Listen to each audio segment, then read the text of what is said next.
اللہ اللہ اللہ۔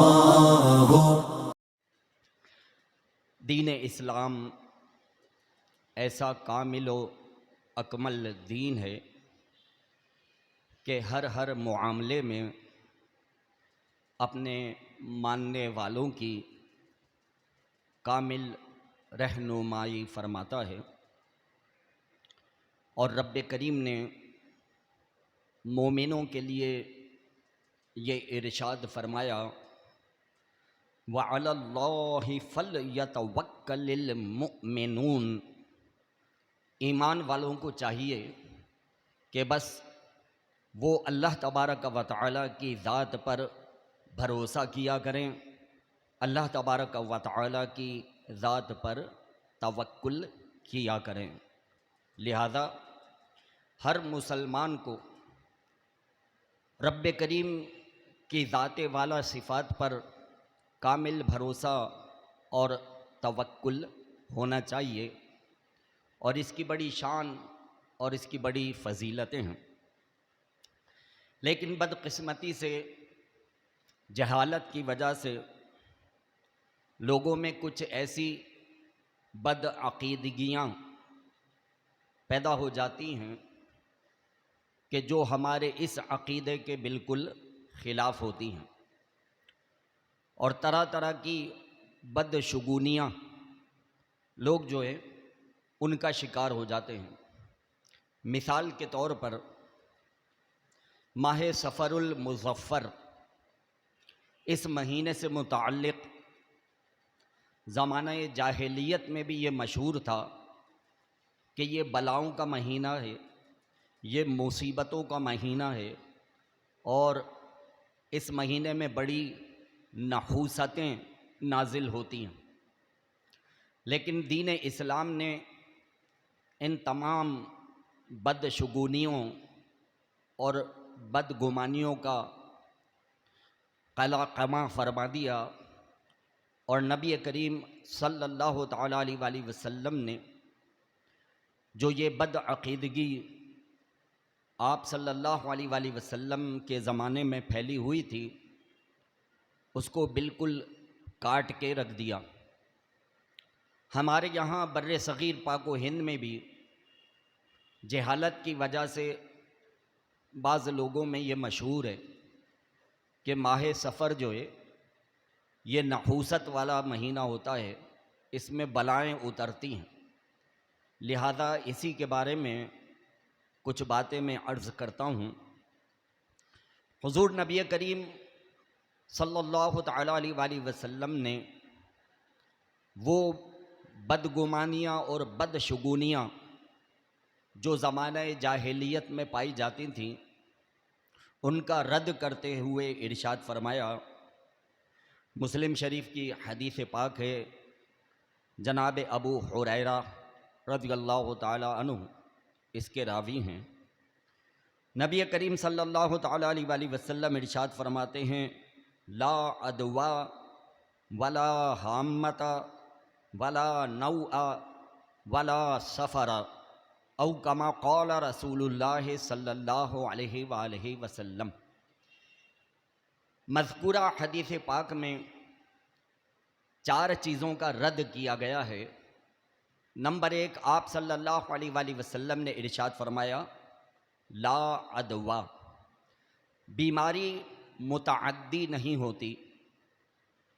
زمانہ جاہلیت کے اندر یہ مشہور تھا کہ اگر کوئی شخص بیمار ہو جائے اور صحت مند شخص اس کے پاس جا کر کے بیٹھ جائے تو بیمار کی بیماری اس صحت مند کو بھی لگ جاتی ہے، اور وہ صحت مند شخص بھی بیماری میں مبتلا ہو جاتا ہے۔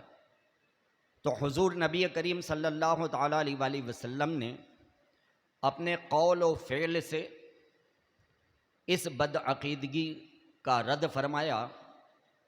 قول تو آپ کا میں نے عرض کر دیا کہ آپ صلی اللہ علیہ وآلہ وسلم نے اس بات کی ممانعت فرمائی، اور فعل آپ صلی اللہ علیہ وآلہ وسلم کا یہ تھا کہ خود نبی کریم صلی اللہ تعالیٰ علیہ وآلہ وسلم اپنے غلاموں کی عیادت کے لیے تشریف لے جایا کرتے تھے۔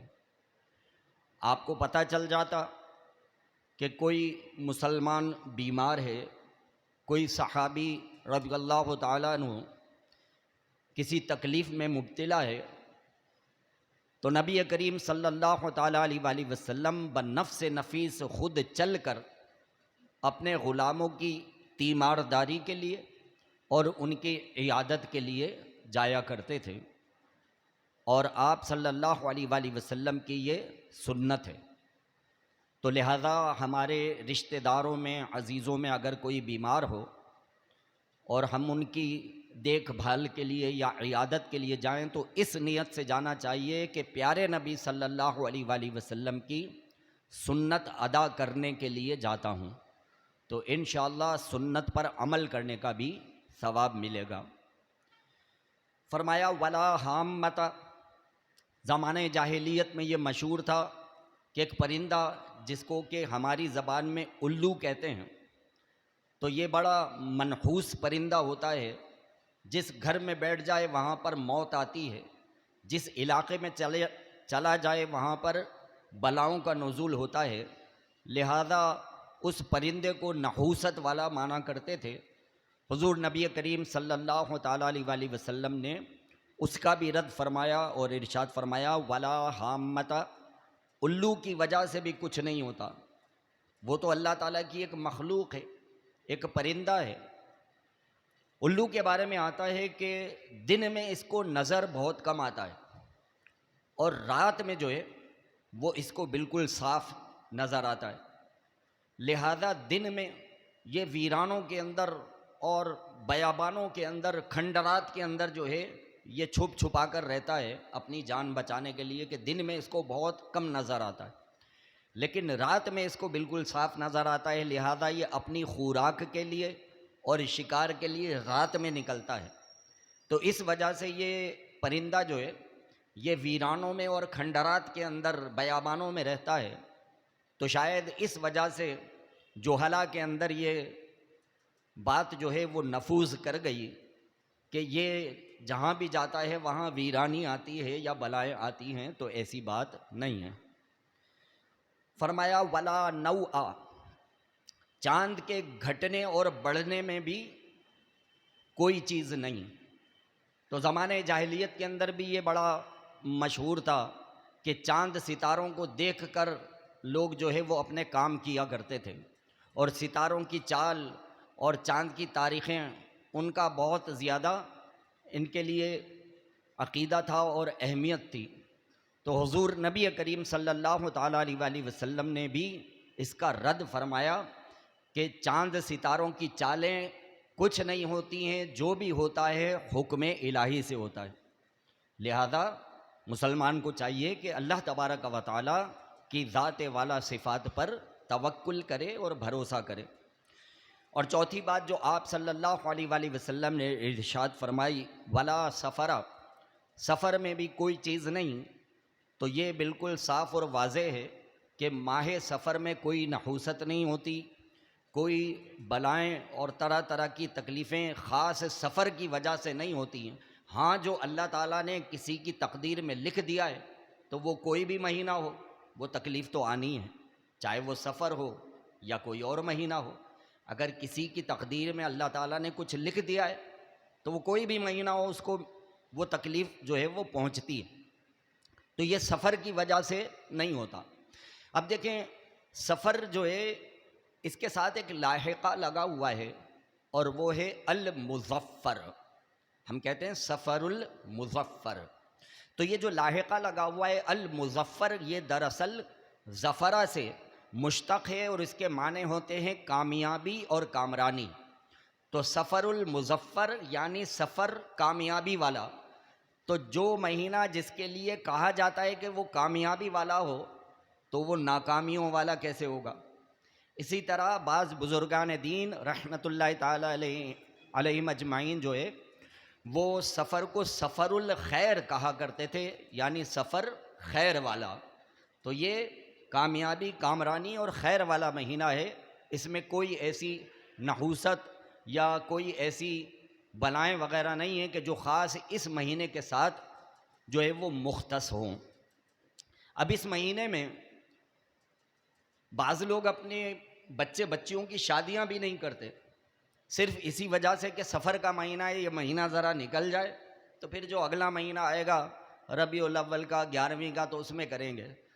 تو سفر کی نحوست کو جو ہے وہ ذہن میں اور بدگمانی بدشگونی کرتے ہوئے سفر کے مہینے میں اپنے بچے بچیوں کی شادیاں بھی نہیں کرتے۔ اب سنیے، حضور نبی کریم صلی اللہ تعالی علیہ وآلہ وسلم سے زیادہ بلند و بالا مرتبے اور مقام والا کون ہوگا؟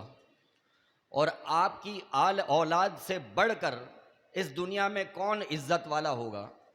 حضور نبی کریم صلی اللہ تعالی علیہ وآلہ وسلم نے اپنی پیاری بیٹی خاتون جنت بی بی فاطمہ الزہرا کی شادی جناب علی المرتضی کرم اللہ تعالی وجہہ الکریم کے ساتھ جس مہینے میں کی وہ سفر کا ہی مہینہ ہے۔ سفر کے مہینے میں پیارے نبی صلی اللہ علیہ وآلہ وسلم نے اپنی بیٹی کی شادی کی ہے۔ تو بتاؤ، اگر معاذ اللہ ایسی کوئی بات ہوتی تو پیارے آقا صلی اللہ علیہ وآلہ وسلم اپنی بیٹی کی شادی ماہ سفر میں کیسے کرتے؟ تو آپ صلی اللہ علیہ وآلہ وسلم کے اس عمل سے اس عقیدے کی جو ہے وہ تردید ہوتی ہے کہ بھائی اپنے بیٹے بیٹیوں کی شادیاں اگر ماہ سفر میں کرنا پڑ جائیں تو بالکل کرنا چاہیے، اللہ تعالیٰ کی ذات پر بھروسہ اور توکل کرنا چاہیے۔ اور ماہ سفر کے جو مشہور واقعات ہیں وہ کیا ہیں؟ فتح خیبر، غزوہ خیبر اسی ماہ سفر میں ہوئی، اور اللہ تبارک و تعالیٰ نے مسلمانوں کو اتنی بڑی کامیابی عطا فرمائی کہ یہودیوں کو شکست فاش ہوئی اور مسلمانوں کو اللہ تعالیٰ نے فتح و کامرانی عطا فرمائی۔